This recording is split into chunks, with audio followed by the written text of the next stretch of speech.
کہ بھارت ماں کی آنکھ کے تارے کہاں گئے، RSS کے راج دلارے کہاں گئے۔ سواگت ہے دوستو آپ سبھی کا دیہات کی آواز میں آپ کے ساتھ محمد ارشاد۔ آئیے دوستو سنتے ہیں عمران پرتاپ گڑھی کی ایک شاندار نظم۔ اس سے پہلے بتا دوں کسی نے کیا ہی خوب کہا ہے، عورت کو تو جنگ میں بھی قتل کی اجازت نہیں، تم لوگ اسے محبت میں مار دیتے ہو۔ آئیے سنتے ہیں عمران پرتاپ گڑھی کی نظم۔ تو آپ سے گزارش ہے ویڈیو کو لائک کیجیے اور چینل کو ضرور سبسکرائب کیجیے۔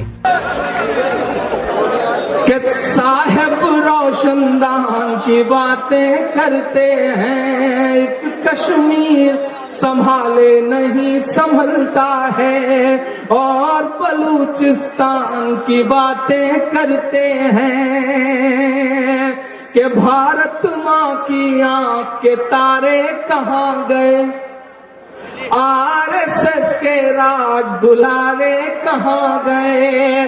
اچھے دنوں کی طرح انہیں بھی کھوج رہا، کوئی بتائے انا ہزارے کہاں گئے، کوئی بتائے انا ہزارے کہاں گئے۔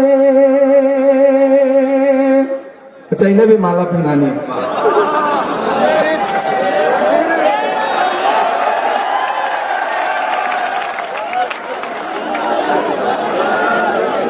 ان کی محبت ہے اور بہت محبت والے انسان ہیں، اور میری خوش نصیبی ہے کہ مجھے چھوٹے چھوٹے بچوں سے لے کے بڑے بزرگوں تک کی دعائیں حاصل ہوتی رہتی ہیں۔ شاید انہی دعاؤں سے مل کر کے میں عمران بنتا ہوں۔ ہاں مجھے پتا ہے کہ ان کی عمر بہت زیادہ ہے، لیکن دور سے دیکھ کے کوئی بھی اندازہ نہیں لگا سکتا، اور میں تو یہی مانوں گا کہ ایک چھوٹے سے معصوم سے دل والے انسان نے مجھے دعاؤں سے نوازا ہے۔ اور جب اس طرح سے کبھی دعائیں ملتی ہیں تو یقین کریں نائب بھائی کہ آپ کی حکومت نے صوبے کے سب سے بڑے ایوارڈ یش بھارتی سے نوازا تھا 2016 میں۔ وہ خوشی جو ملی تھی یقیناً بہت بڑی خوشی تھی کہ محض 29 سال کی عمر میں صوبے کا سب سے بڑا ایوارڈ آپ کے دامن میں ہو۔ لیکن میں یہ مانتا ہوں کہ وہ ایوارڈ نہ تو میری شاعری سے آیا ہے، نہ میرے لیے بجنے والی تالیوں سے آیا ہے، نہ میری شہرتوں سے آیا ہے۔ وہ ایوارڈ صرف ایسی ہی کچھ معصوم دعاؤں کی وجہ سے میرے دامن میں آیا ہے۔ میں سلام کرتا ہوں سب بچوں کی، بڑوں کی، بزرگوں کی دعاؤں کے لیے، ان کی محبتوں کے لیے۔ میں پڑھتا ہوں صاحب، ہم نجیب کا ماتم کرتے رہتے ہیں، ہمیں تحفے میں منہاز انصاری دیا جاتا ہے۔ ہم منہاز کا رونا روتے رہتے ہیں، ہمیں قطاروں میں لگا کر کے نوٹ بدلوانے کے نام پر 125 سے زیادہ موتوں کا تحفہ دیا جاتا ہے۔ ہم اس پر بھی صبر کر جاتے ہیں تو ہمیں تحفے میں 26 جوانوں کی موت کا تحفہ دیا جاتا ہے۔ ہم اس پر بھی اپنے آنسو پونچھ لیتے ہیں صاحب تو ہمیں جمشید پور اور چھتیس گڑھ میں اور جھارکھنڈ میں افواہ۔ آئیے دوستو نظم سننے کے بعد نداء ممبر و محراب کتاب سے سنتے ہیں مشرک اور موحد میں فرق۔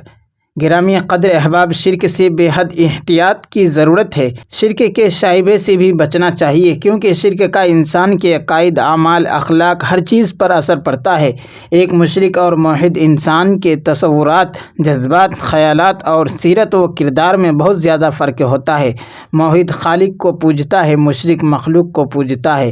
موحد کی نظر مسبب الاسباب پر ہوتی ہے، مشرک کی نگاہ اسباب پر ہوتی ہے۔ موحد صرف ایک در پر سر جھکاتا ہے، مشرک در در پر ذبی نیاز کا تقدس لٹاتا ہے۔ موحد کا سینہ ایمان کے نور سے منور ہوتا ہے، مشرک کا سینہ شرک کی ظلمت سے تاریک ہوتا ہے۔ موحد خالق کائنات سے ڈرتا ہے، مشرک کائنات سے ڈرتا ہے۔ موحد بندہ خدا ہوتا ہے، مشرک بندہ نفس و ہوا ہوتا ہے۔ موحد معزز اور باکردار ہوتا ہے، مشرک ذلیل اور خوار ہوتا ہے۔ موحد اللہ کا محبوب ہوتا ہے، مشرک رب کا مغضوب ہوتا ہے۔ موحد رشک ملائکہ ہوتا ہے، مشرک ننگ انسانیت ہوتا ہے۔ موحد انسان ہوتا ہے، مشرک حیوان ہوتا ہے۔ موحد نمک حلال ہوتا ہے، مشرک نمک حرام ہوتا ہے۔ موحد شجاع اور بہادر ہوتا ہے، مشرک بزدل اور کمینہ ہوتا ہے۔ موحد یکجائی ہوتا ہے، مشرک ہرجائی ہوتا ہے۔ موحد عاقل اور باشعور ہوتا ہے، مشرک بے وقوف اور سودائی ہوتا ہے۔ موحد ابراہیم علیہ السلام ہوتا ہے، مشرک نمرود ہوتا ہے۔ موحد موسیٰ علیہ السلام اور ہارون علیہ السلام ہوتا ہے، مشرک فرعون اور قارون ہوتا ہے۔ موحد رسول اللہ صلی اللہ علیہ وسلم ہوتا ہے، مشرک ابو جہل ہوتا ہے۔ موحد ابو بکر صدیق ہوتا ہے، مشرک امیہ بن خلف ہوتا ہے۔